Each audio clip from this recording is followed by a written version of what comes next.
মাদ্রাসা প্রতিষ্ঠা করার অনুমতি দিতে হবে এবং বেতন ভাতা দিতে হবে। ৩. প্রাথমিক উদ্যোগে গ্রহণ হিসাবে বেসরকারি বিশ্ববিদ্যালয়, বেসরকারি প্রাথমিক বিদ্যালয় ও কিন্ডারগার্টেনের মতো বাড়ি ভাড়া ও রুম ব্যবস্থাপনার শর্তে ইবতেদায়ী মাদ্রাসা চালু করার অনুমতি দিতে হবে। ৪. প্রতিটি গ্রামে এবং শহরে প্রতিটি ওয়ার্ডে একটি করে সরকারি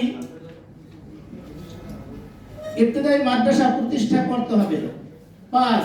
স্বীকৃত সকল ইবতেদায়ী মাদ্রাসাকে উপবৃত্তি ও ফিডারের আওতায় আনতে হবে।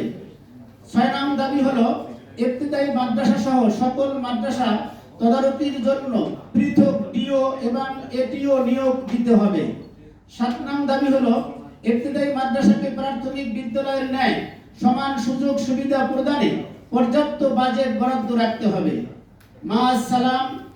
আমাদের এখানে উপস্থিত যে সমস্ত সমন্বয়কবৃন্দ রয়েছেন, ডক্টর আব্দুল সবুর মাতুব্বার, প্রফেসর ডক্টর মোহাম্মদ মাসুদুর রহমান তালুকদার, মাওলানা নজরুল ইসলাম মাহবুব, মোহাম্মদ জাহাঙ্গীর হোসাইন, প্রিন্সিপাল আব্বাস উদ্দিন, মোহাম্মদ সাইদুর রহমান, সমন্বয়ক মোহাম্মদ আলতাফ হুসাইন, সমন্বয়ক অধ্যক্ষ মাওলানা জাকির হুসাইন, সমন্বয়ক মাওলানা নজরুল ইসলাম হিরণ, সমন্বয়ক মাওলানা আব্দুল হামিদ।